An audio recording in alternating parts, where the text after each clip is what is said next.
আজ আমরা এমন ৮ সৌভাগ্যবান মানুষের কথা শুনব, যেই সৌভাগ্যবান মানুষগুলোকে আল্লাহ তাআলা ভালোবাসেন বলে কোরআনে জানিয়ে দিয়েছেন, ঘোষণা দিয়ে দিয়েছেন। এবং আমরা প্রতিটি পয়েন্ট যখন শুনব চেষ্টা করব ওই পয়েন্টটি আমার মধ্যে যেন চলে আসে, আমি যেন সে ৮ শ্রেণীর ৮ প্রকার গুণ যেন আমার মধ্যে চলে আসে, ৮ শ্রেণীর মধ্যে যেন আমি পড়ে যাই, সে চেষ্টা আমরা করব। আল্লাহ তাআলা আমাকে, আপনাকে, আমাদের সবাইকে আল্লাহর প্রিয় পাত্র, আল্লাহর ভালোবাসার বান্দা হওয়ার তৌফিক নসিব করুন। ভাইরা আমার, যেখানে আল্লাহকে ভালোবাসাটাই বিরাট গৌরবের ব্যাপার, সেখানে স্বয়ং আল্লাহ ভালোবাসবেন, কত বিশাল ব্যাপার। আমরা যে ৮ শ্রেণী মানুষের কথা বলবো, এগুলো আমরা বিভিন্ন সময়, বিভিন্ন বক্তব্যে, বিভিন্ন কোরআনের আয়াতে, বিভিন্ন হাদিসে আমরা শুনেছি, পড়েছি, কিন্তু হয়তো এইভাবে রিয়েলাইজ করার সুযোগ অনেকের হয়নি যে আল্লাহ রাব্বুল আলামিন এই বিশেষ গুণ, বিশেষ বৈশিষ্ট্যধারী মানুষদেরকে ভালোবাসেন। তো আমরা সেগুলো জানবো ইনশাআল্লাহ। আল্লাহ তাআলা কোরআনে কারীমে বলেছেন, ওয়াল্লাযীনা আমানু আশাদ্দু হুব্বাল লিল্লাহ, যারা ঈমানদার, যারা আল্লাহর প্রতি ঈমান এনেছেন, আখিরাতের প্রতি ঈমান এনেছেন, সে মুমিন বান্দারা তারা আল্লাহকে সবচেয়ে প্রকটভাবে, সবচেয়ে শক্তভাবে, সবচেয়ে প্রগাঢ়ভাবে, সবচেয়ে বলিষ্ঠভাবে আল্লাহ রাব্বুল আলামিনকে ঈমানদারেরা ভালোবাসে। এটা আমাদের ঈমানদারদের ভালোবাসা। আমাদের ভালোবাসা সবচেয়ে প্রকট হবে, সবচেয়ে প্রগাঢ় হবে, সবচেয়ে বেশি ভালোবাসা হবে কার জন্য? কেন আল্লাহর জন্য ভালোবাসা হবে? কারণ ভালোবাসার যে সূত্র, কারোর গুণে মুগ্ধ হয়ে, কারোর অবদানে তুষ্ট হয়ে, তৃপ্ত হয়ে আমরা তাকে ভালোবাসি। সকল গুণের সৃষ্টিকর্তাকে আল্লাহ রাব্বুল আলামিন। যদি কারোর গুণে, কোনো ব্যক্তি বা বস্তুর গুণে আমাকে মুগ্ধ করে এবং তাকে ভালোবাসতে বাধ্য করে, তাহলে ওই ব্যক্তি বা বস্তুর গুণের সৃষ্টিকর্তা, যিনি এই গুণকে সৃষ্টি করেছেন, এই গুণ তার সৃষ্টি না হলে ওই ব্যক্তি বা বস্তুর মধ্যে আসতোই না। তাহলে সে আল্লাহকে ভালোবাসা, এটা আমাদের বিবেকের দাবি, এটা আমাদের যুক্তি এবং ঈমানের দাবি কত বেশি হওয়ার কথা। ঠিক একইভাবে আমার প্রতি কারোর অবদান আছে, কেউ আমার উপকার করেছেন, অর্থ দিয়ে, কড়ি দিয়ে, পয়সা দিয়ে, কোনোভাবে আমার উপকার করেছেন, সেজন্য আমি তাকে ভালোবাসি। যিনি আমার উপকার করেছেন, তিনি নিজে উপকার করার ক্ষমতা সংরক্ষণ করেন না, আল্লাহ তাআলা তাকে উপকার করার ক্ষমতা দিয়েছেন, সামর্থ্য দিয়েছেন, তৌফিক দিয়েছেন, মানসিকতা দিয়েছেন, তাই তিনি করতে পেরেছেন। তাহলে যে আল্লাহর দান না হলে তিনি উপকারটাই করতে পারতেন না, তাহলে আমি কারোর দ্বারাই উপকৃত হয়ে তাকে যদি ভালোবাসি, তাহলে যে আল্লাহর দানে এই উপকারটা আমি পাওয়ার সুযোগ পেয়েছি, তাকে ভালোবাসা আমার ঈমানের কত বেশি দাবি হতে পারে। ভাইরা আমার, অথচ আল্লাহকে ভালোবাসা, এটা সাধারণত আমাদের মধ্যে আমরা সেভাবে অনুভব করি না। এমনকি আমরা অনেকে হয়তো জানিও না যে আল্লাহকেও ভালোবাসা যায়। অনেক মুসলমান আছে যে আল্লাহর প্রতি ঈমান আনি, আখিরাতের প্রতি ঈমান এনেছি, ঈমানের সব পিলারগুলোর উপর ঈমান এনেছি, কিন্তু আমি জানি না যে আমার ভালোবাসার সবচেয়ে বেশি হকদার আল্লাহ, সবচেয়ে বেশি হকদার আল্লাহ। এটা জানা তো দূরের কথা, আল্লাহ রাব্বুল আলামিনকেও যে ভালোবাসা যায় বা ভালোবাসা উচিত, এই সেন্সটুকু পর্যন্ত আমাদের অনেক মুসলমানদের মধ্যে নাই। ভাইরা আমার, ভালোবাসার যত কারণ থাকতে পারে, তার সব কারণ, এই সবগুলো যার কারণে বা যার সৃষ্টি হিসেবে, সেগুলোর কারণে আল্লাহ রাব্বুল আলামিনের প্রতি ভালোবাসা, এটা ঈমানের দাবি। কারোর মধ্যে যদি আল্লাহর প্রতি ভালোবাসা কম থাকে, তাহলে বুঝতে হবে তার ঈমান দুর্বল। আর কারোর যদি আল্লাহর ভালোবাসা তার মধ্যে বেশি থাকে, বুঝতে হবে তার ঈমান শক্তিশালী। আল্লাহর প্রতি আমাদের ভালোবাসা আছে কিনা, এটা বোঝার উপায় কি বা এটা সৃষ্টি করার উপায় কি, সে বিষয়ে আলোচনা করা আজকে আমাদের উদ্দেশ্য না, সেটা ভিন্ন টপিক। আমি শুধু মূল বিষয়টা পারলাম যে ঈমানদার হিসাবে আমরা আমাদের মাকে ভালোবাসি, আমরা আমাদের বাবাকে ভালোবাসি, আমরা আমাদের স্বামীরা স্ত্রীদের, স্ত্রীরা স্বামীদেরকে, বাবা সন্তানকে, সন্তান বাবাকে, ভাই বোন পরস্পরকে আমরা একে অন্যকে ভালোবাসি। এই যে আমরা একে অন্যকে ভালোবাসি, আমাদের ভালোবাসার গণ্ডি, আমাদের ভালোবাসার সীমানার মধ্যে সর্বাগ্রে থাকতে হবে আমাদের রব আল্লাহ রাব্বুল আলামিন। কারণ মা বাবা না হলে আমি দুনিয়াতে আসতাম না, আর আল্লাহ রাব্বুল আলামিন মা বাবাকে সৃষ্টি না করলে, তৌফিক না দিলে আমার দুনিয়াতে আসার কথা মা বাবাও চিন্তা করতেন না। এই জন্য ভাই, আল্লাহ তাআলাকে আমাদের ভালোবাসতে হবে। আল্লাহর প্রতি ভালোবাসা, এটা যখন আল্লাহর নেয়ামত সম্পর্কে আমরা জানবো, আল্লাহর দান অনুদানগুলোর কথা, আল্লাহর নেয়ামত রাজির কথা যখন আমরা গবেষণা করব, ভাববো, স্বয়ংক্রিয়ভাবে আল্লাহর ভালোবাসা আমাদের মধ্যে চলে আসবে। আল্লাহ তাআলা আমাদেরকে আল্লাহর ভালোবাসা অন্তরের অন্তঃস্থলে সুগভীরভাবে স্থাপন করার তৌফিক নসিব করুন। ভাইরা আমার, আল্লাহ রাব্বুল আলামিন তাকে যেখানে আমাদের ভালোবাসা কর্তব্য, সেখানে আল্লাহ তাআলা তার কিছু প্রিয় বান্দাদেরকে স্বয়ং ভালোবাসেন। আপনার সাথে কোনো পাওয়ারফুল ব্যক্তির সাথে পরিচয় আছে, এটাই যেখানে আপনার জন্য গৌরবের ব্যাপার, সেখানে সে পাওয়ারফুল ব্যক্তি যদি আপনাকে ভালোবাসেন, আপনাকে পছন্দ করেন, স্নেহ করেন, তাহলে সেটা আপনার জন্য কত বড় গৌরবের ব্যাপার হতে পারে। আমরা কোনো প্রভাবশালী ব্যক্তির সাথে আমাদের সম্পর্ক থাকলে, পরিচয় থাকলে আমরা গল্প দিতে পছন্দ করি, ঠিক না ঠিক? আছে না নাই? অমুক খালাতো ভাই, অমুক তালতো ভাই, অমুক ব্যয়, এসব গল্প দিতে আমাদের ভালো লাগে, কারণ লোকটা অনেক প্রভাবশালী। আর যদি স্বয়ং ওই লোকটাই বলে যে আমি অমুককে ভালোবাসি, আমার খুব পছন্দের, তাকে আমি অনেক লাইক করি, তাহলে এটা কত বড় গৌরবের বিষয় হতে পারে। আল্লাহ রাব্বুল আলামিন কোরআনে হাকিমে এইরকম ভালোবাসার, আল্লাহর পছন্দের মানুষগুলোর কথা বলেছেন। আল্লাহর পছন্দের মানুষের তালিকায় আসার জন্য সর্বাগ্রে যে বিষয়টি থাকতে হবে তা হলো ঈমান। ঈমান না থাকলে কখনো আল্লাহর প্রিয় পাত্র হওয়ার সুযোগ নেই। ঈমানদারদের মধ্যে যে ৮ শ্রেণী মানুষকে আল্লাহ তাআলা ভালোবাসেন বলে কোরআনে জানিয়েছেন, তার মধ্যে থেকে সর্বপ্রথম এবং প্রধান শ্রেণী হলেন ওই মানুষগুলো যারা মুহসিন।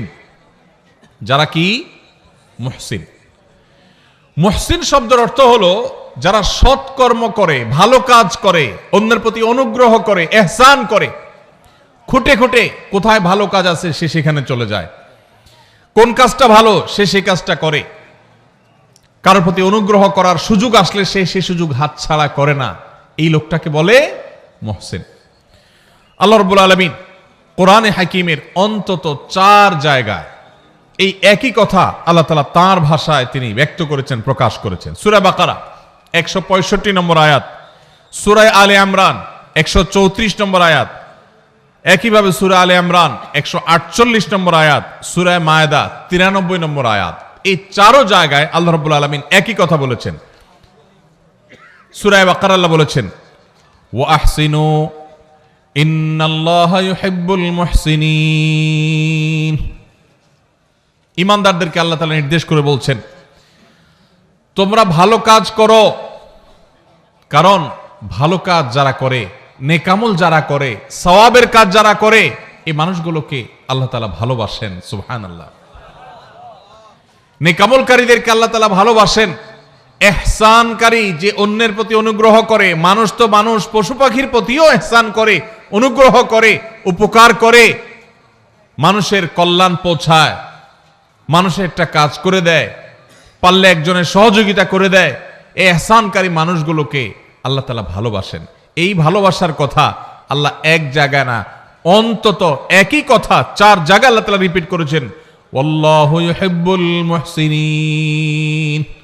আল্লাহ রাব্বুল আলামিন ইহসানকারীদেরকে, সৎকর্ম সম্পাদনকারীদেরকে, ভালো কাজ খুঁটে খুঁটে যারা করে সেই মানুষদেরকে আল্লাহ তাআলার বান্দা, এমনকি আল্লাহর যে কোনো সৃষ্টির প্রতি যারা অনুগ্রহ করে, যাদের মনের মধ্যে মায়া আছে, যারা শক্ত হৃদয়ের না, যারা মানুষের প্রতি অবিচার করে না, জুলুম করে না, পারলে অনুগ্রহ করে, মায়া করে, দয়া করে, ভালোবাসে।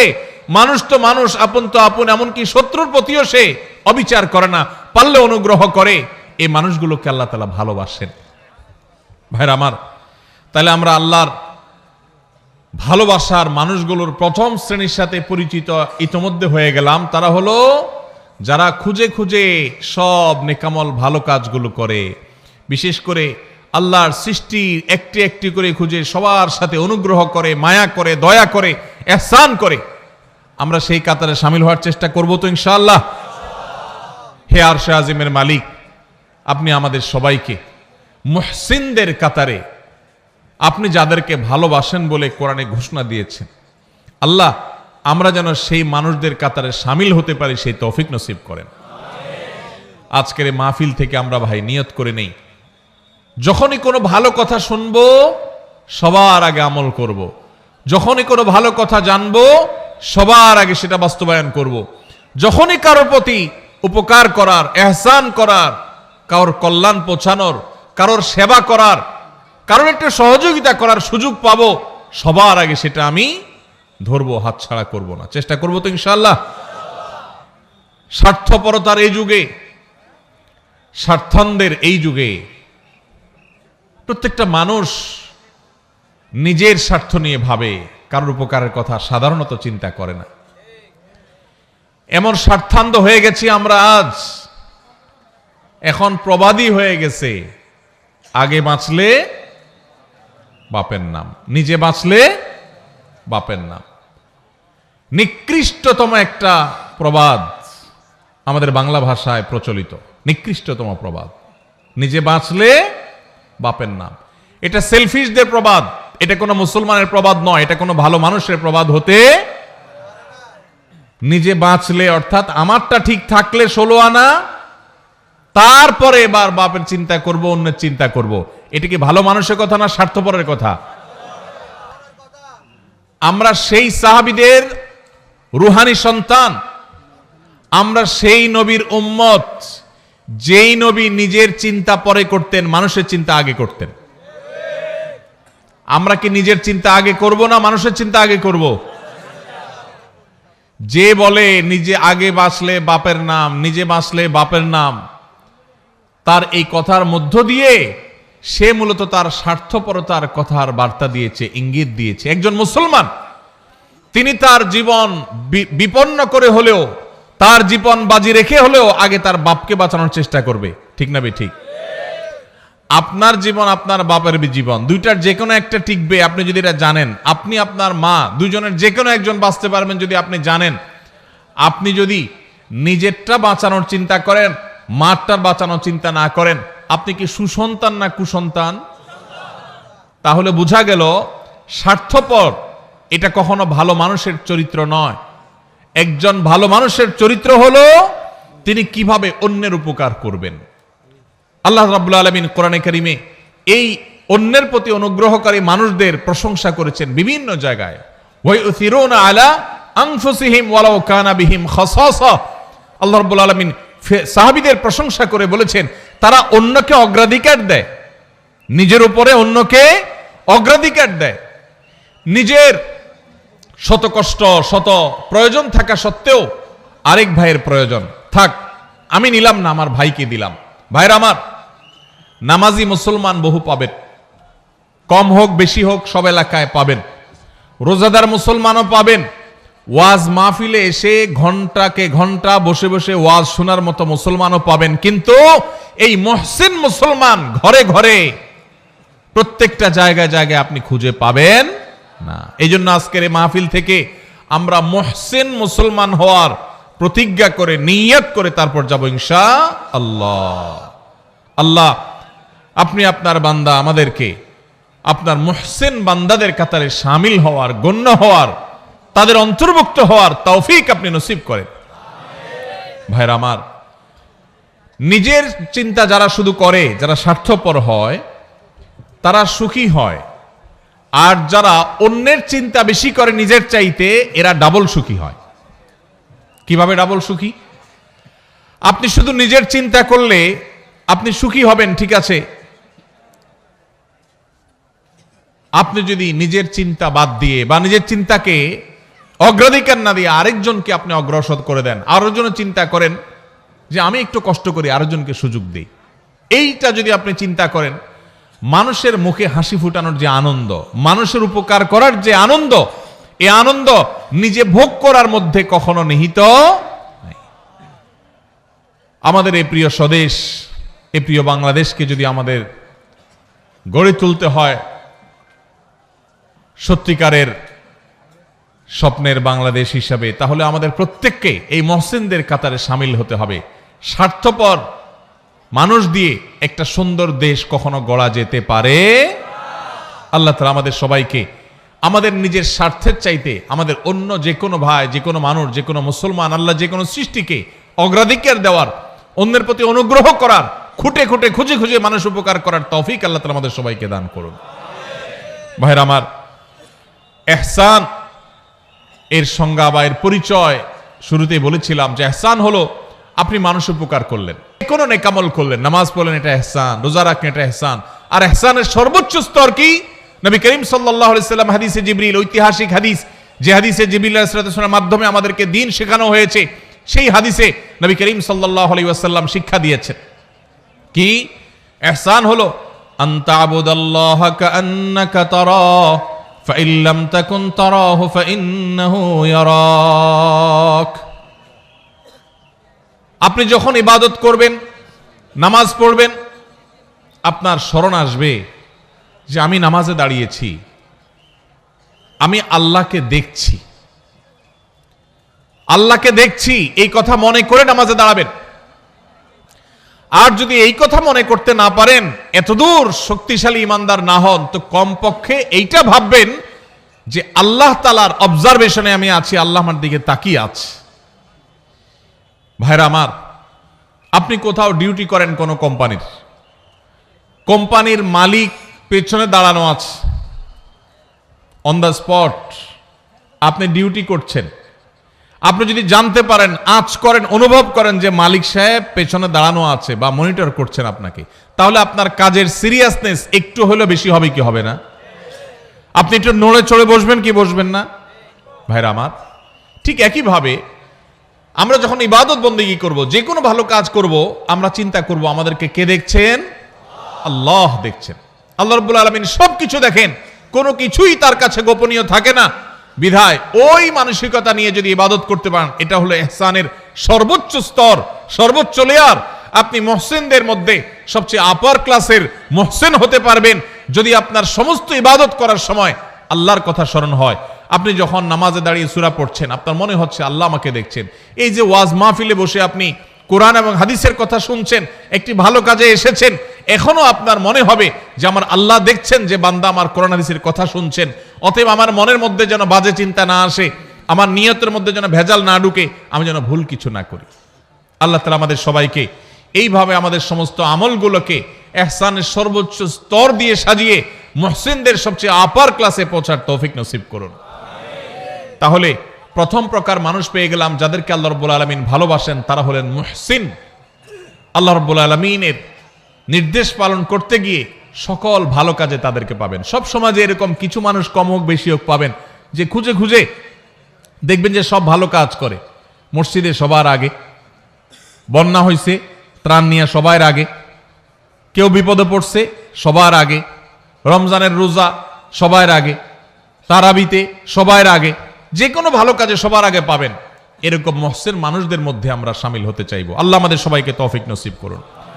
নাম্বার 2, দ্বিতীয় যে শ্রেণীর মানুষকে আল্লাহ তাআলা ভালোবাসেন বলে ঘোষণা দিয়েছেন কোরআনে, এক জায়গায় নয়, একাধিক জায়গায়, অন্তত 3 জায়গায় আল্লাহ তাআলা একই কথার ঘোষণা দিয়েছেন। সেই মানুষগুলো হলেন মুত্তাকিরা। কারা? মুত্তাকিগণ। মুত্তাকিদেরকে আল্লাহ রাব্বুল আলামিন ভালোবাসেন বলে আল্লাহ তাআলা জানিয়ে দিয়েছেন। তাহলে আমরা মুহসিন হওয়ার চেষ্টা করব, আবার একাধারে মুত্তাকি হওয়ার চেষ্টা করব ইনশাআল্লাহ। মুহসিনের পরিচয় তো আমরা জানলাম। মুত্তাকি কাকে বলে ভাই? মুত্তাকি বলা হয় ওই ব্যক্তিকে, যেই ব্যক্তি আল্লাহর ভয়ের চেতনা, আল্লাহর সামনে তাকে দাঁড়াতে হবে। দুনিয়ার এই জীবন এক সময় শেষ হবে, এই সংসার এক সময় ভাঙবে এবং তাকে আল্লাহর সামনে যেতে হবে, দাঁড়াতে হবে। ওই কথা চিন্তা করে আল্লাহর সব আদেশগুলো মেনে চলে, নিষেধগুলো থেকে বেঁচে থাকে। কেন? একটা সুপ্ত চেতনার ভিত্তিতে। সেই চেতনার নাম হলো তাকওয়ার চেতনা, আল্লাহ ভীতির চেতনা। এই চেতনা তাকে পরিচালিত করে, সে একটা মন্দ কাজ করার সুযোগ পায়, কিন্তু সে করে না। কেন? তার অন্তরে সুপ্ত সেই তাকওয়ার চেতনা তাকে বাধা দেয় যে আল্লাহ না দেখছেন, আল্লাহ না নিষেধ করেছেন, এই কাজ করলে না আল্লাহ জাহান্নামে শাস্তি দিবেন, এই ভয়ে সে কাজ করে না। এর নাম তাকওয়া। যেই চেতনা, যেই শক্তি, যেই সুপ্ত ঈমানের নূর মানুষকে ফজরের সময় কনকনে শীতের দিনে মসজিদে নিয়ে যায়, যেই সুপ্ত চেতনা সুদ এবং ঘুষের কারবার, দুর্নীতি, অপশাসন করার ক্ষমতা থাকা সত্ত্বেও আল্লাহর ভয়ে আল্লাহর সামনে দাঁড়াতে হবে, সেই ভয়ে সেই কথা চিন্তা করে সেই অন্যায় কাজ থেকে বিরত রাখে, ওই চেতনার নাম হলো তাকওয়া। আর ওই চেতনা যার বক্ষে আছে, যার অন্তরে আছে, তার নাম হলো মুত্তাকি। তার নাম হলো কি ভাই? মুত্তাকি। নবী করিম সাল্লাল্লাহু আলাইহি সাল্লামের একজন আদরের সাহাবী অত্যন্ত চমৎকার ভাবে তাকওয়া এবং মুত্তাকির পরিচয় দিয়েছেন। সেটা হলো, একজন মানুষ একটা জায়গায় আছেন, তিনি আরেকটা জায়গায় যাবেন। এই জায়গায় যেতে গিয়ে মাঝখানে একটা জায়গা পড়বে, এখানে সব কাঁটাওয়ালা গাছ, যে গাছের কাঁটা নিচে পড়ে পড়ে পড়ে ভরে গেছে। এই লোকটা যখন এই জায়গাটা পার হবে, ওই কাঁটাওয়ালা জায়গাটা পার হওয়ার সময়, যেহেতু কণ্টকাকীর্ণ জায়গা, চতুর্পাশে কাঁটা আর কাঁটা, তখন এই লোকটা পার হওয়ার সময় খুব সতর্কতার সাথে পার হবে।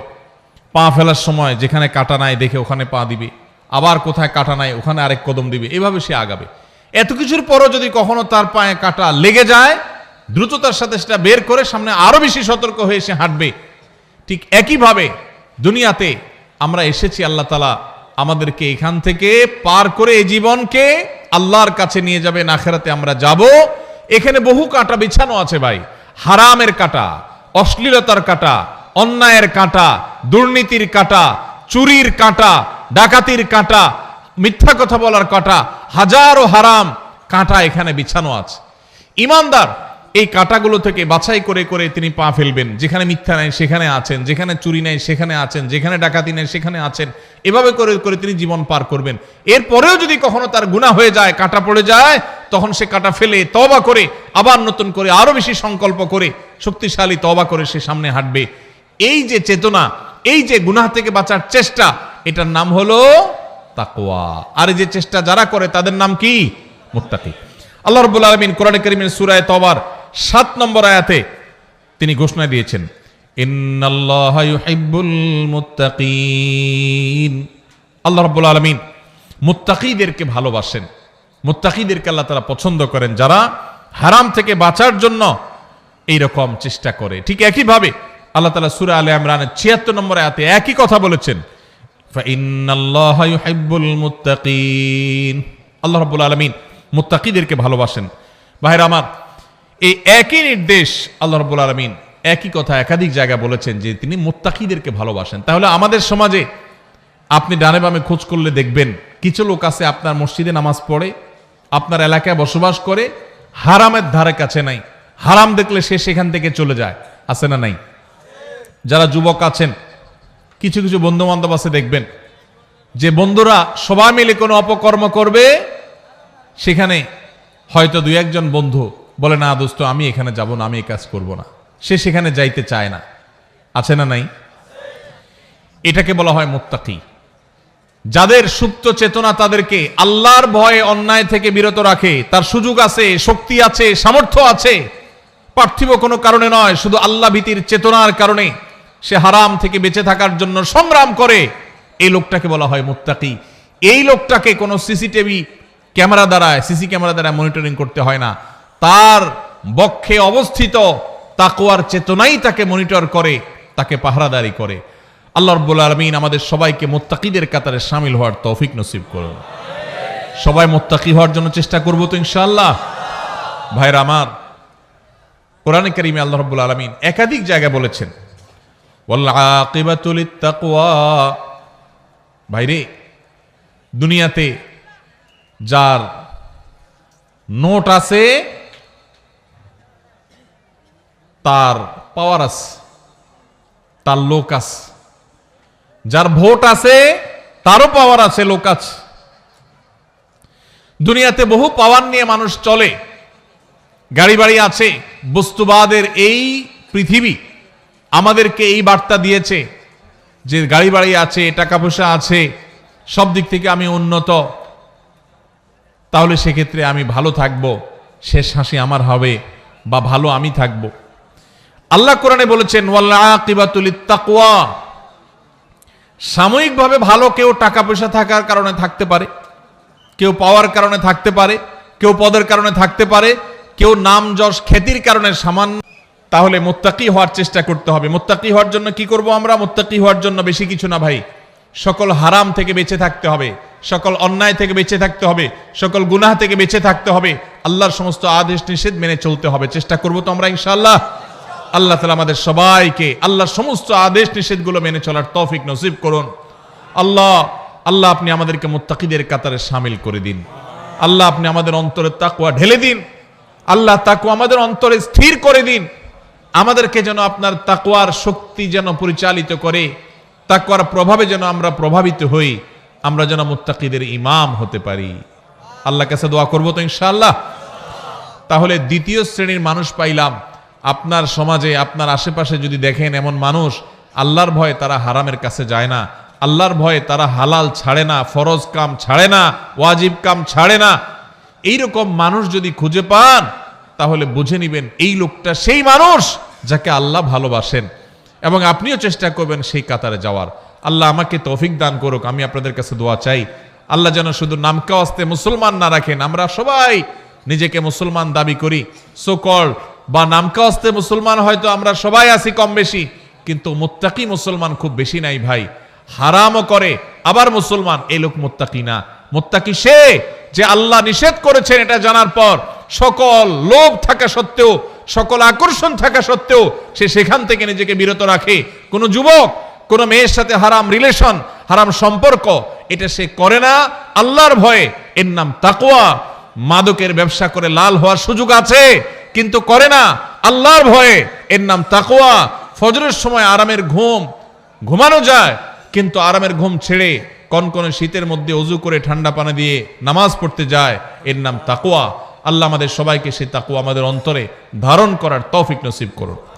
তাহলে আল্লাহ যাদেরকে ভালোবাসেন তাদের মধ্যে দ্বিতীয় প্রকার হলেন মুত্তাকিরা। নাম্বার 3, তৃতীয় প্রকার মানুষ যাদেরকে আল্লাহ ভালোবাসেন তারা হলেন সেই মানুষেরা যাদের মধ্যে ন্যায় বিচার আছে, যারা ইনসাফ করে, যারা মানুষের প্রতি অবিচার করে না, যারা ন্যায়নিষ্ঠ আচরণ করে, অন্যায় অবিচার করে না। কোরআনে কারিমে যে 2-3টি নির্দেশ সবচেয়ে বেশি সংখ্যকবার আল্লাহ তাআলা দিয়েছেন, বারবার দিয়েছেন, বিভিন্ন জায়গায় দিয়েছেন, সেই কয়েকটা নির্দেশের মধ্য থেকে একটা হলো এই নির্দেশটা যেন একজন মানুষ তিনি যেন ইনসাফ করে চলেন, তার জীবনে যেন ন্যায় বিচার থাকে, তার মধ্যে যেন জুলুমের মানসিকতা না থাকে, অবিচার করার মানসিকতা যেন না থাকে। আপনারা হয়তো অনেকে বলবেন এটা আবার আমাদের সাথে খুব বেশি প্রাসঙ্গিক কিভাবে? যারা জাজ, যারা বিচারপতি, তারা তাদের ওই চেয়ারে বসে তারা ন্যায় বিচার করবেন কি করবেন না, বা যারা যখন শাসনভার যাদের দায়িত্বে থাকে, কাঁধে থাকে, ক্ষমতায় থাকে, তারা ন্যায় বিচার করবেন কি করবেন না এই প্রশ্ন আসতে পারে। আমরা সাধারণ মানুষ, আমাদের ন্যায় বিচার প্রশ্ন কোত্থেকে? অনেকে হয়তো এটা মনে করবেন। ভাইরা আমার, আমাদের প্রত্যেকটা মানুষের জীবনে ন্যায় বিচার করার প্রসঙ্গ আসে কিভাবে? আপনি যদি আপনার জীবনে কখনো একটা নির্দোষ মানুষকে দোষী বলেন, লোকটার আসলে কোনো দোষ নাই, কেউ একজন ফেসবুকে তার নামে একটা বদনাম উঠাই দিছে, আপনিও সেটা শেয়ার করে তার বদনামি করছেন, তাহলে এটা কি তার প্রতি সুবিচার হলো না অবিচার হলো? এই অবিচারটা আমাদের দ্বারা হয় কি হয় না? হয়। ঠিক একইভাবে আমাদের আশেপাশে অসংখ্যবার সকাল থেকে রাত পর্যন্ত আমরা দেখা যায় আমরা অবিচার করি, আমরা টেরও পাই না। আল্লাহ রাব্বুল আলামিন আমাদেরকে বারবার করে বলেছেন ঈমানদার কখনো অবিচারকারী হতে পারে না, ঈমানদার কখনো ন্যায় ভ্রষ্ট কাজ করতে পারে না, ঈমানদারকে ন্যায়সঙ্গত আচরণ করতে হয়, কখনো ন্যায় থেকে সে সরতে পারে না। আপনি দোকানদার মানুষ, আপনি মুদি দোকানদারি করেন, কাস্টমারকে দেশি মসুর ডাল দেওয়ার কথা বলে সাথে ইন্ডিয়ান মশারি মিশিয়ে দিলেন। এটা কি তার প্রতি সুবিচার করলেন না অবিচার করলেন? দাম নিলেন দেশি মশারির, দিলেন ইন্ডিয়ানটা মিশায়া। মশারি ইন্ডিয়ানটার দাম বেশি না দেশিটার দাম বেশি? যেটার দাম বেশি ওইটার টাকা নিলেন আর কম দামাটার সাথে মিশাই দিলেন। ন্যায় বিচার হলো না অবিচার হলো? তার যা হক সেটা দেয়া হয়েছে না নষ্ট করা হয়েছে? ভাইরা আমার, আপনি কাস্টমার, দোকানদার না। টাকা একটা ছিঁড়ে গেছে, টাকা ছিঁড়লে টাকার মান কমে না। বাংলাদেশ ব্যাংকের নিয়ম অনুযায়ী, দেশের প্রচলিত আইন অনুযায়ী কোনো টাকা ছিঁড়লে ওইটার মান কমে যায় না। কিন্তু যেভাবেই হোক আমাদের সমাজে কারোর কাছে ছেঁড়া টাকা থাকলে সে ওই টাকা চালাইতে খবর আছে, কারণ কেউ ছেঁড়া টাকা নিতে চায় না। এই জন্য আপনার কাছে কোনোভাবে একটা ছেঁড়া টাকা চলে আসছে, আপনি ছেঁড়া অংশকে লুকায়া দোকানদারকে এমন ভাবে দিয়ে দিচ্ছেন ব্যস্ততার মধ্যে বেটা ক্যাশে রেখে দিস। সুবিচার হলো নাকি অবিচার হলো? দোকানদার আপনাকে জিনিসটা দিছে ভালো, আপনি টাকাটা দিছেন এমন টাকা যে টাকা নিয়ে তার ভেজালে পড়া লাগবে। তাহলে কি সুবিচার হয়েছে না অবিচার হয়েছে? একজন মানুষ, তিনি এখানে নাই, তিনি এখন বাজারে গেছেন, আরেকজনের সাথে বসে তার ব্যাপারে আপনি বদনামি করলেন, তার প্রতি সুবিচার হলো না অবিচার হলো? এগুলো দূরবর্তী অবিচার। আমরা যদি একেবারে প্রাসঙ্গিক, একেবারে সবচেয়ে নিকটবর্তী যে সুবিচার অবিচারের বিষয়টা সেটাও দেখি, তো আমরা দেখব যে আমরা ওই যে আমি শুরুতে যে প্রবাদের কাছে কথা বলছিলাম, আমরা নিজের বেলায় 16 আনা, অন্যের বেলায় 1 আনাও। এটা কি সুবিচার না অবিচার? এই সমাজে বেশিরভাগ মানুষ দেখবেন এত বেশি স্বার্থপর যে নিজেরটা 16 আনা বুঝে, আরেকজনেরটা 1 আনাও বুঝে না। এই লোকটা ভিতরে সুবিচার আছে না অবিচার আছে? আল্লাহ রাব্বুল আলামিন অবিচারকারী মানুষদের ভালোবাসেন না, আল্লাহ ভালোবাসেন সুবিচারকারী মানুষদের। ভাইরা আমার, আপনি রাস্তায় যাচ্ছেন, হঠাৎ করে দেখলেন একটা ভেজাল বাজছে, গন্ডগোল চলছে। কি গন্ডগোল? আপনার খুব ঘনিষ্ঠ এক বন্ধু বাইক নিয়ে যাচ্ছে, রিকশাওয়ালার সাথে কোনোভাবে অ্যাক্সিডেন্ট হয়ে গেছে। এখন এটা নিয়ে বাদানুবাদ ঝগড়া চলতেছে, কার দোষ কার গুণ।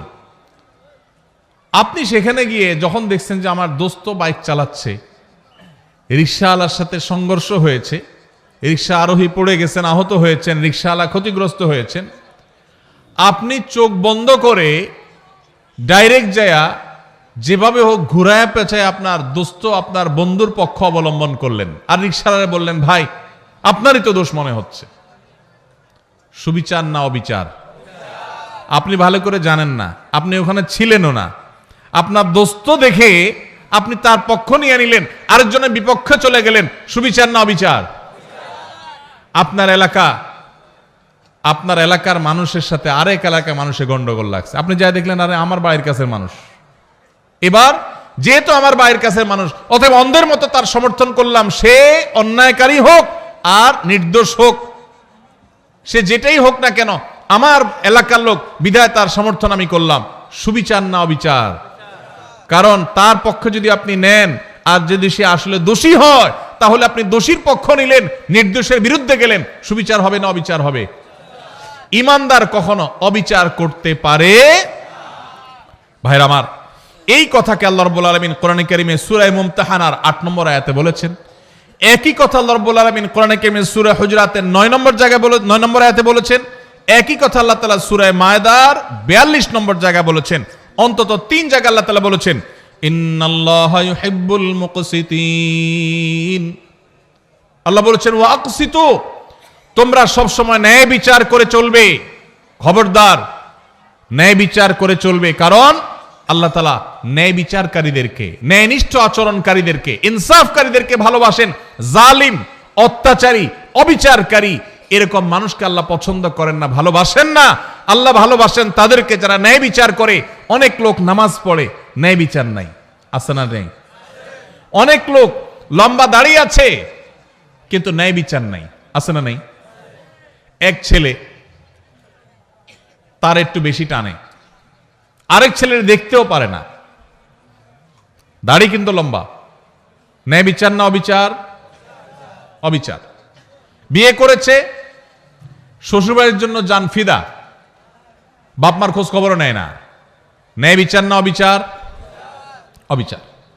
ইমানদার সব সময় কার কতটুকু হক, আমার বাবা তার হক এতটুকু আমি দিয়ে দিব, এতে যদি আমার শ্বশুর বাড়ি নাখোশ হোক, এমন কি আমার শ্বশুর বাড়ির যতটুকু হক ততটুকু আদায় করতে গেলে যদি বাপের বাড়ি নাখোশ হোক, আমি কোনোদিন অবিচার করব না।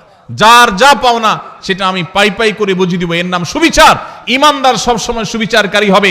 আজকের এই সমাজে দাড়িওয়ালা মানুষ কম বেশি আছে, টুপিওয়ালা মানুষ কম বেশি পাওয়া যায়, নামাজি মানুষ রোজাদার মানুষ কম বেশি পাওয়া যায়, ওয়াজ মাহফিল শোনা মানুষের সংখ্যাও কম নয়, কিন্তু সুবিচারকারী মানুষের সংখ্যা এদেশে হাতে গোনা হয়ে গেছে, নগণ্য হয়ে গেছে, হারিয়ে গেছে। ভাইরা আমার, আমরা আমাদের জীবনের পরতে পরতে প্রত্যেকটা জায়গায় জায়গায় আমাদের ন্যায় বিচারের প্রশ্ন আসে। আমরা হয়তো মনে করেছি অনেকে ন্যায় বিচার আর অবিচার এগুলো তো জজদের কাজ, বিচারকদের কাজ। না ভাই, আপনি নিজে বিচারক, প্রতিটা পদে পদে আপনার বিচারের প্রশ্ন আসে। শুধুমাত্র মুসলমানদের সাথে না, এমনকি অন্য ধর্মের মানুষও যদি হয়, হিন্দু বৌদ্ধ খ্রিস্টান যে কোনো ধর্মের মানুষও যদি হয়, আল্লাহ বলেছেন কোরআনে, লা ইয়ানহাকুমুল্লাহু আনিল্লাযীনা লাম ইউকাতিলুকুম ফিদ-দীনি ওয়া লাম ইউখরিজুকুম মিন দিয়ারিকুম আন তাবাররুহুম ওয়া তুকসিতু ইলাইহিম ইন্নাল্লাহা ইউহিব্বুল মুকসিতিন।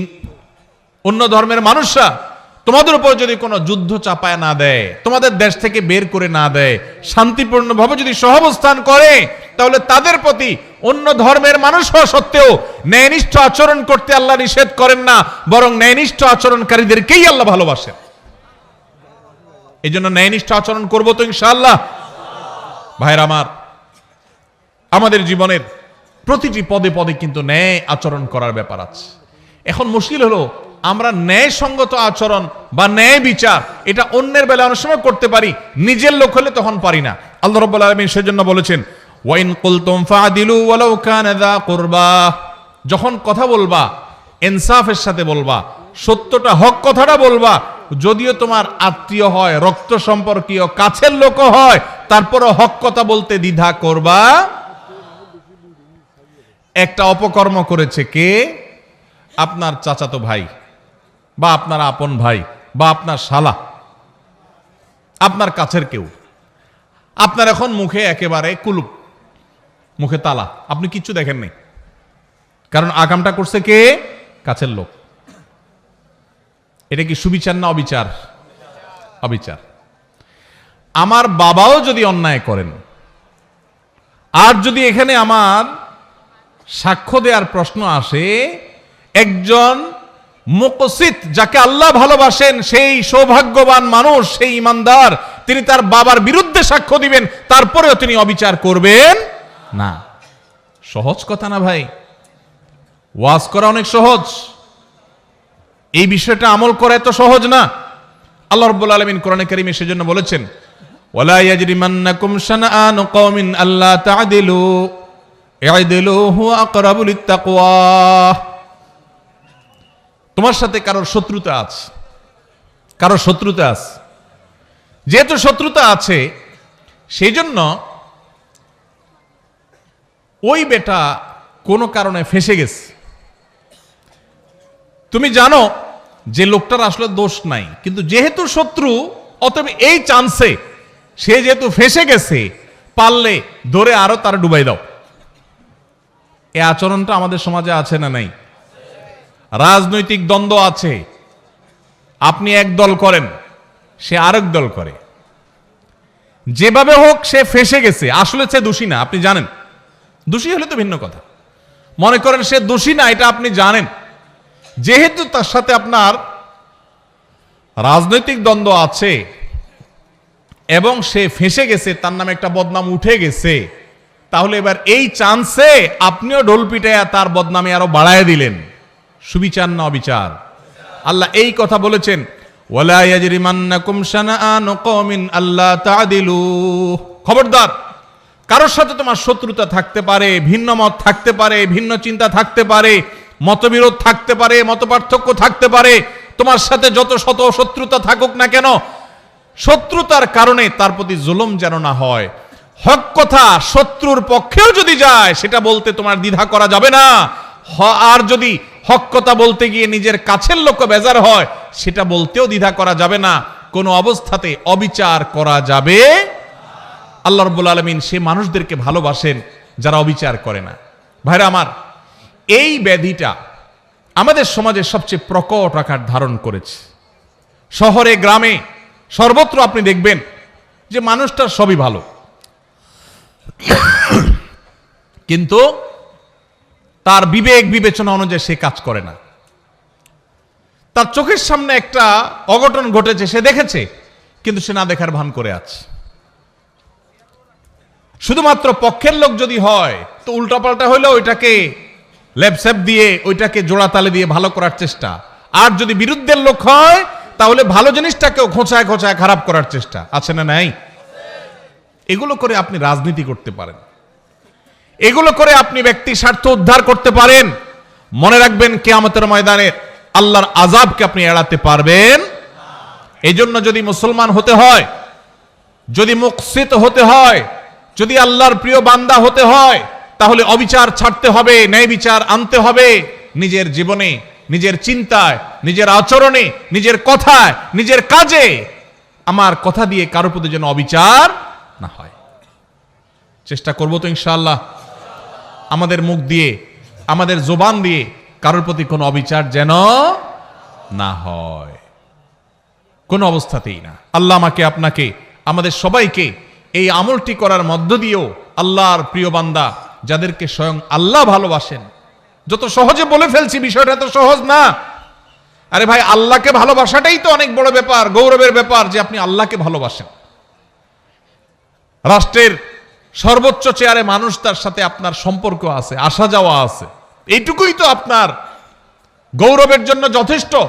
আর সেখানে সেই লোক নিজে আপনাকে ভালোবাসেন, এটা যদি তিনি জানায় দেন যে আমি কক্সবাজার জেলার উখিয়ার অমুক গ্রামের অমুককে আমি ভালোবাসি, পছন্দ করি, সে আমার বন্ধু, বেস্ট ফ্রেন্ড, এটা যদি রাষ্ট্রের সর্বোচ্চ ব্যক্তি বলে, পাবলিকলি ডিক্লেয়ার করে, আপনার গর্বের কোনো শেষ থাকবে? সেখানে স্বয়ং আল্লাহ রাব্বুল আলামিন, কোন রাষ্ট্রের প্রধান না, এই সকল সৃষ্টি জগতের মহান সৃষ্টিকর্তা যিনি, তিনি নিজে ঘোষণা দিয়েছেন যাদের মধ্যে ইনসাফ আছে, যাদের মধ্যে ন্যায় বিচার আছে, যারা অন্যায় করে না, জুলুম করে না, নিজের প্রতিও না, শত্রুর প্রতিও না, অমুসলমানের প্রতিও না, কারোর প্রতি না, ন্যায় এবং ইনসাফের ক্ষেত্রে তারা এক চুলে দিক সেদিক হয় না। কে নাখোশ হলো আর কে খুশি হলো, তার দল থাকলো কি থাকলো না, তার পছন্দের লোকজন তাকে ভালোবাসলো কি বাসলো না, এসব দেখা দেখি নাই। সৎ এবং সত্য কথা সে ঠিকই বলে, ইনসাফ ঠিকই করে, জুলুম কারোর প্রতি করে না। এই মানুষকে স্বয়ং আরশের মালিক, স্বয়ং রাজাদিরাজ, সকল সৃষ্টি জগতের সৃষ্টিকর্তা মহান আল্লাহ রাব্বুল আলামিন স্বয়ং ভালোবাসেন। আল্লাহ তাআলা আমাদের সবাইকে সেই সৌভাগ্যবান মানুষদের কাতারে শামিল হওয়ার তৌফিক দান করুন। তাহলে তিনটা শ্রেণী পেয়ে গেলাম। প্রথম শ্রেণী ছিল কি? মুহসিন, যারা খুঁটে খুঁটে সব ভালো কাজগুলো করে, মানুষ উপকার করে, ইহসান করে। আর দ্বিতীয় হলেন মুত্তাকি, যাদের মধ্যে আল্লাহর ভয়ের চেতনা আছে, সেজন্য সে আল্লাহর ফরজ নির্দেশ ছাড়া থাকতে পারে না, আর আল্লাহর হারামের ধারে কাছেও যায় না। আর 3 নম্বর হলেন ইনসাফকারী, মুকসিত, যাদেরকে বলেছেন আল্লাহ। আল্লাহর ভাষা যারা মুকসিত, সে ইনসাফকারী, ন্যায় নিষ্ঠ আচরণকারী, কখনো অবিচার করে না, দোস্ত হোক আর যেই হোক। আল্লাহ তাআলা আমাদের সবাইকে এদের কাতারে শামিল হওয়ার তৌফিক দান করুন। নাম্বার 4 নম্বর হলো যারা তওবা করে। যারা কি করে ভাই? তওবা করে। আল্লাহু আকবার। আমাদের সবারই জীবনে ভুল ত্রুটি হয়, হয় কি হয় না বলেন? গুনাহমুক্ত কে কে আছেন এখানে? আছেন কেউ? সবারই আমাদের গুনাহ হয়। নবী সাল্লাল্লাহু আলাইহি ওয়াসাল্লাম এই কথাই বলেছেন, কুল্লু বনি আদম খাত্তা ওয়া খায়রুল খাত্তাইনা আত-তাওয়াবুন।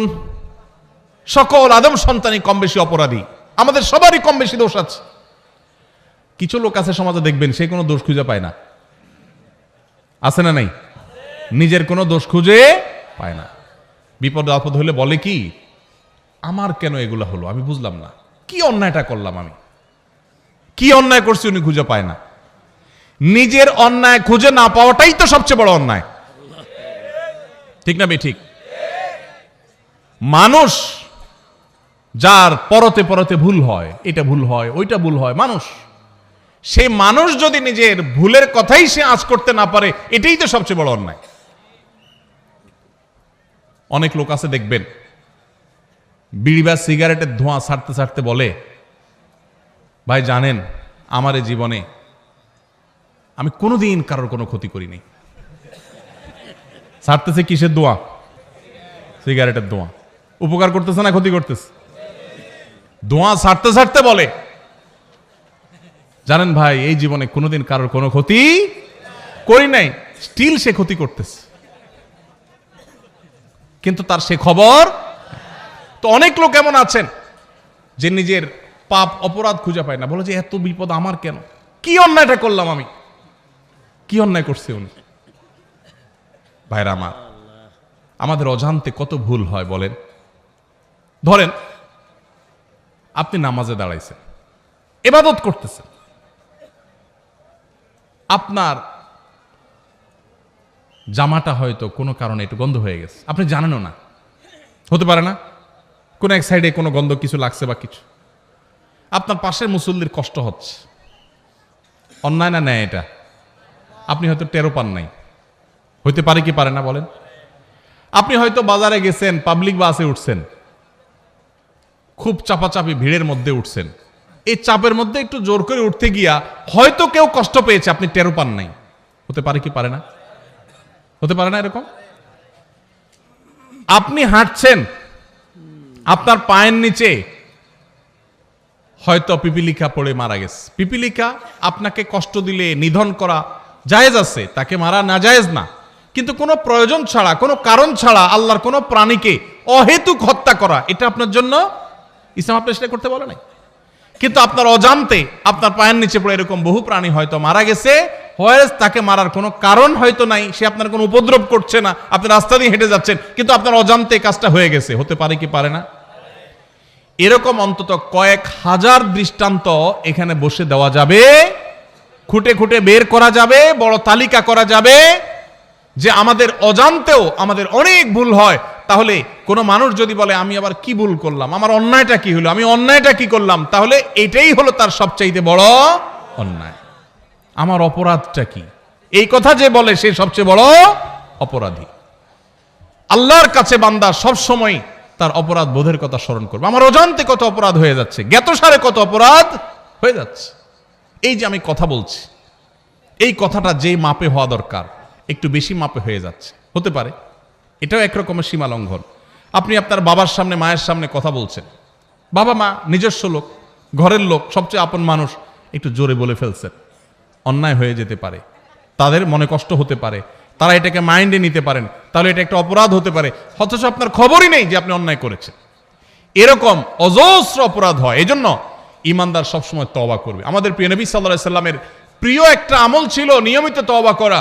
আপনি মিডিল ইস্টে গেলে দেখবেন আরাবিয়ানরা, বিশেষ করে সৌদি নাগরিকরা, কোনো ডাক্তারের ওয়েটিং রুমে বা কোনো পাবলিক প্লেসে, কোনো অপেক্ষার জায়গায় তারা এরকম লিখে রাখে, ইমলা আওকাতাল ইন্তিজার বিল ইস্তিগফার, অর্থাৎ ওয়েটিং এর সময়টাকে আল্লাহর কাছে ইস্তিগফার করে কাটান।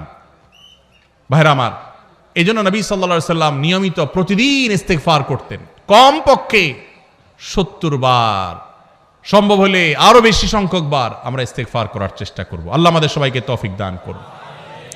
ইস্তিগফারের চেতনা হলো আল্লাহর কাছে নিজের অপরাধের কথা স্মরণ করে ক্ষমা চাওয়া, যে আল্লাহ আপনি মাফ করে দেন, আল্লাহ আমি আর গুনাহ করব না, আল্লাহ আমার অজান্তে ভুল হতে পারে, জ্ঞাতসারে ভুল হতে পারে, আল্লাহর কাছে মাপ চাওয়া। আল্লাহর কাছে মাপ চাওয়ার একটা মজা আছে ভাই। মানুষের কাছে মাপ চাইলে আপনার মনটা দেখবেন খারাপ হয়ে গেছে। একজন কাছে আপনার ছোট হওয়া লাগছে, সে আপনার বলছে এখন মাপ চাবি, জোর করে আপনার মাপ চাওয়াইছে, আপনার কাছে ভালো লাগবে না খারাপ লাগবে? যে কোনো মানুষের কাছে, কারোর কাছে কেউ মাপ চাইতে ভালো লাগে না। কিন্তু আপনি আল্লাহর কাছে একটু মাপ চেয়ে দেখেন, চোখের পানি ফেলে, আল্লাহ আমার ভুল হয়েছে, আপনি মাফ করে দেন, আল্লাহ আপনি আমাকে মাগফিরাত নসিব করেন। আপনি যদি আল্লাহর কাছে মাপ চান, চোখের পানি ফেলেন, আল্লাহর শপথ, পৃথিবীর বহু সুখ, বহু তৃপ্তির চাইতে বেশি তৃপ্তিদায়ক হবে আল্লাহর কাছে মাপ চাওয়ার মুহূর্তগুলো।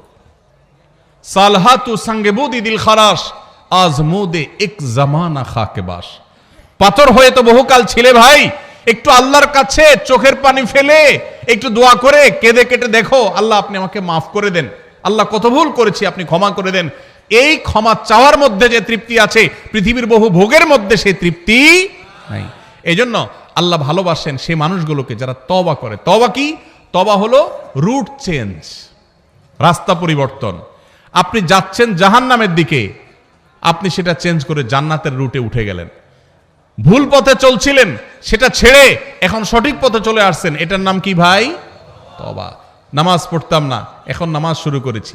খারাপ বন্ধুর সাথে চলতাম, এখন আর চলি না, ভালো বন্ধুর সাথে চলি। অন্য মেয়েদেরকে টিজ করতো যে বন্ধুরা, তাদের সাথে আড্ডা দিতাম, এখন আর সেদিকে যায় না। আল্লাহর ভয়, আল্লাহর সামনে দাঁড়াতে হবে, আল্লাহ শাস্তি দিবেন, পাকড়াও করবেন, ছাড় দিবেন না, সেই ভয়ে আমি সেই জায়গা থেকে সরে আসছি, এখন ভালো বন্ধুর সাথে চলি। এর নাম তওবা। তওবা শুধু মুখে আস্তাগফিরুল্লাহ ওয়া আতুবু ইলাইহি বলার নাম নয়, তওবা একটা আচরণের নাম, তওবা একটা স্বভাবের নাম, তওবা একটা অ্যাটিটিউডের নাম, তওবা একটা অ্যাপ্রোচের নাম। তওবা হলো আমার অবস্থান পরিবর্তন করার নাম, নিজেকে পরিবর্তন করতে হয়। ভাইরে, জীবনে একটা সময় পরিবর্তন করা লাগে। বয়স যার যেটুকু হয়েছে, জীবনের মূল্যবান সময় অনেকখানি পার হয়ে গেছে, আর কত? এখনই আসুন তওবা করি। আলাম ইয়ানিল্লাযীনা আমানু আন তাখশা কুলুবুহুম লিযিকরিল্লাহ। ইমানদারদের কি এখনো সময় হয়নি যে আল্লাহর স্মরণ হয়ে আল্লাহর সামনে দাঁড়াতে হবে? সেই কথা চিন্তা করে তাদের অন্তরটা বিগলিত হবে, অন্তরটা নরম হয়ে যাবে। আল্লাহর ভয়ে চোখের পানি ফেলে সে নিজের জীবনকে চেঞ্জ করবে, সে নিজের লাইফকে, রুটকে পরিবর্তন করবে। এই সময় কি এখনো আসে নাই? ভাইরা আমার, এই জন্য তওবা করতে হয়, কোন একটা সময় এসে নিজেকে পরিবর্তন করতে হয়।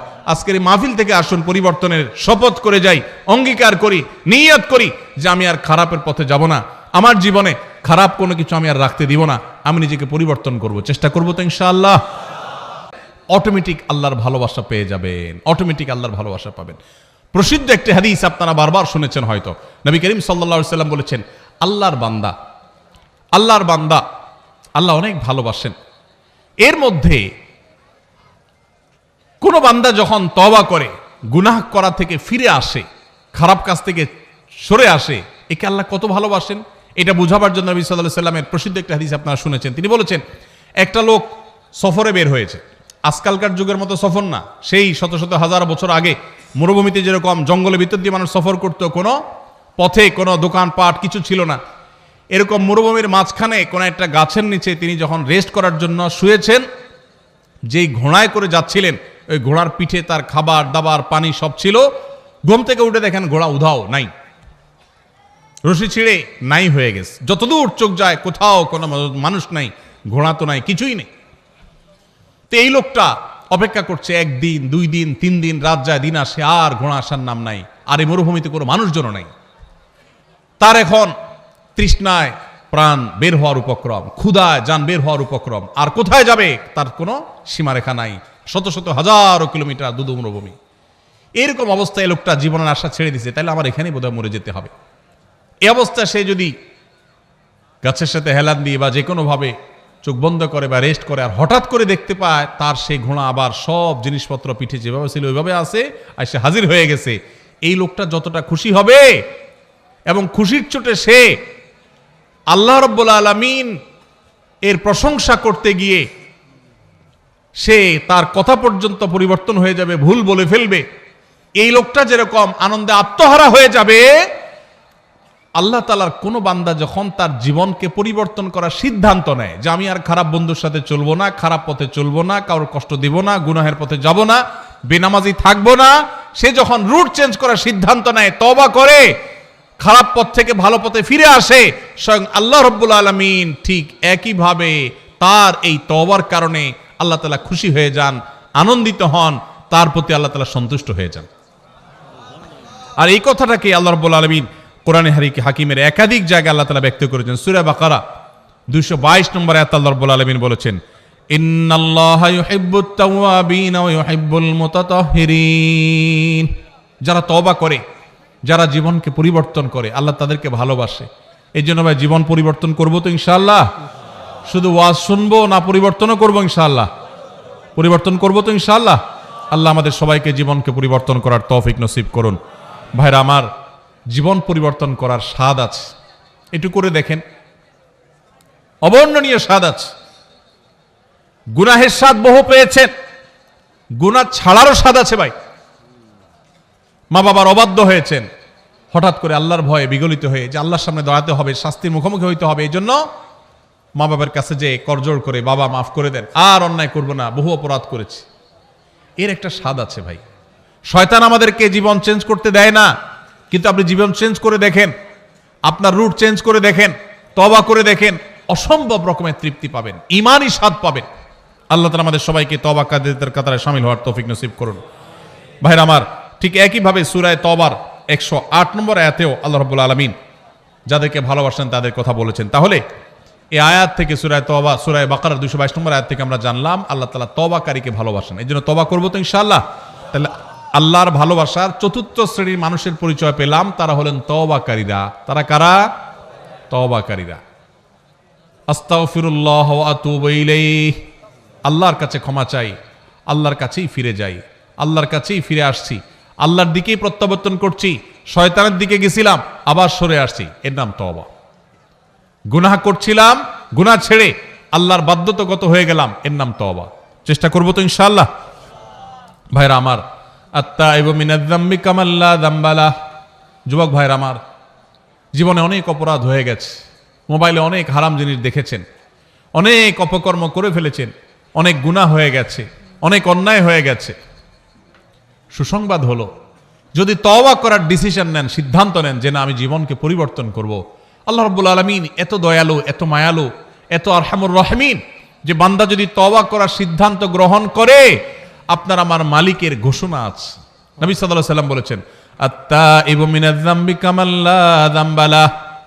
কেউ যদি পাপাচার করার পর ফিরে আসে, তওবা করে, জীবন পরিবর্তন করার সংকল্প করে, সিদ্ধান্ত নেয়, কামান লা যামবা লাহ, তার আগের পাপগুলো আল্লাহ তাআলা এমন ভাবে মাফ করে দেন যেন তার আমল নামাতে, প্রোফাইলে কিছুই ছিল না, সব ক্লিন, পরিষ্কার হয়ে যায়, পুরা ডিলেট হয়ে যায়, রিসেট হয়ে যায়। আল্লাহ তাআলা তার সমস্ত গুনাহ মাফ করে দেন যদি সে সমস্ত গুনাহ থেকে তওবা করতে পারে। তওবা করবো তো ইনশাআল্লাহ। ভাইরে, যেদিন নাকের ডগার নিঃশ্বাস শেষ হয়ে যাবে, চোখের সামনে জাহান্নাম দেখা যাবে, সেদিন তওবার জিগির তুলবেন, অনন্তকাল তওবা করবেন, 2 পয়সার লাভ হবে না। এখনো নিঃশ্বাস আছে নাকের ডগায়, এখনো শ্বাস প্রশ্বাস প্রবাহিত হয়। অতএব এখনই সময় তওবা করার, এখনই সময় তওবা করার। তওবার জন্য কোনো বয়সের প্রয়োজন হয় না। আমরা মনে করি বুড়া বয়সে তওবা করতে হয়, না ভাই, যৌবন বয়সেই তওবা করতে হয়। আল্লাহ আমাদেরকে আল্লাহর তওবাকারী বান্দাদের কাতারে শামিল হওয়ার তৌফিক দান করুন।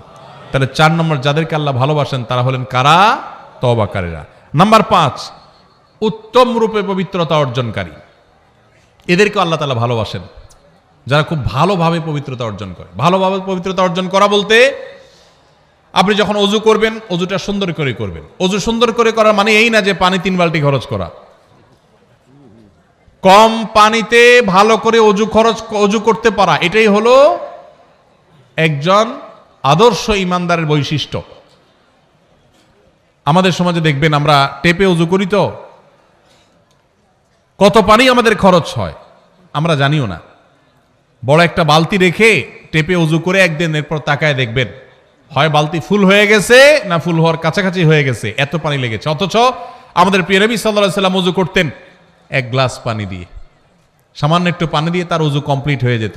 আর আমাদের অজু করতে 1 বালতি পানি যায়। এই যে যারা মনে করেন যে আমি কি এমন অপরাধ করলাম, আপনার লাগবে 1 গ্লাস, আপনি লাগাইছেন 1 বালতি, অপরাধ না? অপরাধ না? অপচয় হলো কি হলো না? খবরও নেই। আধুনিক বিশ্বে আমাদের অজান্তে এরকম হাজারো অপরাধ হচ্ছে, করছি ইবাদত, অজু হচ্ছে অপচয়ের গুনাহ। জবাবদিহিতা আছে। এখন বলবেন তাহলে কি করব? টেপে অজু করা ছেড়ে দিব? ভালো হয় যদি টেপে অজু না করতে পারেন, বদনাতে, মগে, অন্য কিছুতে করতে পারেন, সবচেয়ে ভালো হয়। নাই সেই সুযোগ তো টেপে করেন, কিন্তু সতর্ক থাকেন যেন অতিরিক্ত পানি খরচ না হয়। ব্রাশ করছেন আর এদিকে টেপ ছেড়ে দিয়ে রাখছেন, পড়তে আছে, হ্যাঁ, হাত ডলতেছেন, পাও ডলতেছেন, আর দিকে টেপ ছেড়ে দিয়ে আসেন। একটু কষ্ট করে টেপটা বন্ধ করে নিয়ে ডলেন, সেটুকু করছেন না। অজু করি আবার সাথে পানি অপচয় করি। বেশিরভাগ মানুষ, শতকরা হয়তো 99 জন মানুষ আমরা অজু করি সাথে অপচয় করি। কজন আছেন এখানে বলতে পারবেন যে আলহামদুলিল্লাহ আমি এ ব্যাপারে সচেতন? আমরা সচেতন থাকবো তো ইনশাআল্লাহ। তো আমি যেটা বলতেছিলাম সেটা হলো, অজু করতে গিয়ে পানি বেশি খরচ করার নাম উত্তম রূপে তো পবিত্রতা নয়। উত্তম রূপে পবিত্রতার মানে হলো, এই যে শীতের দিন আসছে, আসরের অজু দিয়ে কে কে এসা পড়তে পারেন? হাত তোলেন দেখি। মাশাআল্লাহ, দেখছেন? আসরের অজু দিয়ে এসা পড়তে পারা, এটা কি খুব বেশি বেটাগিরি? হ্যাঁ, আলহামদুলিল্লাহ কিছু মানুষ সুস্থ, এটা তাদের সুস্থতার আলামত। কিছু মানুষের জন্য এটা পজিটিভ, কিন্তু বেশিরভাগ ক্ষেত্রে এটা 2 নম্বরই। সবার ক্ষেত্রে বলি না, কিন্তু বেশিরভাগ ক্ষেত্রে। কিরকম? বিশেষ করে শীতের সময় আসরের অজু দিয়ে এসা পর্যন্ত চালানোর মানে হলো অজু যায় যায় ভাব, কিন্তু অজু ছাড়ে না, ধরে রাখে। আছে না নাই? টেনে টুনে আর আধা ঘন্টা আছে, এসাটা পার করতে পারলে জান বাঁচে। আছে না নাই? এই প্রবণতাটা কি ভালো না খারাপ? এটা স্বাস্থ্যের জন্য খারাপ, ইবাদতের জন্য খারাপ। নবী করিম সাল্লাল্লাহু আলাইহি সাল্লাম বলেছেন, আলা আদুল্লুকুম আলা মা ইয়ামহুল্লাহু বিল খাতায়া ওয়া ইয়ারফাউ বিহি দারাজাত। কিছু আমল আছে যেগুলো মানুষের গুনাহ মাফ করে দেয়, আল্লাহর কাছে মর্যাদা বাড়ায় দেয়। এর ভিতরে একটা আমল হলো ইসবাগুল ওযুই আলাল মাকারিহ। কষ্ট উপেক্ষা করে হলেও ভালো করে ওযু করা। কষ্ট উপেক্ষা করে হলেও ভালো করে ওযু করা। এজন্য ওযু করতে কষ্ট হলেও ছেড়ে দিব ওযু। আপনার বাথরুমের বেগ আছে, বায়ুর বেগ আছে, পেশাবের বেগ আছে, কষ্ট করে আটকে রাখছেন, নামাজ পড়তেছেন, এটা নামাজ না। এটা ভালো করে নামাজ পড়া হলো না, ছেড়ে দেন ওযু। ফ্রেশ ওযু করলে মরে যাবেন নাকি? একটু কষ্ট হবে।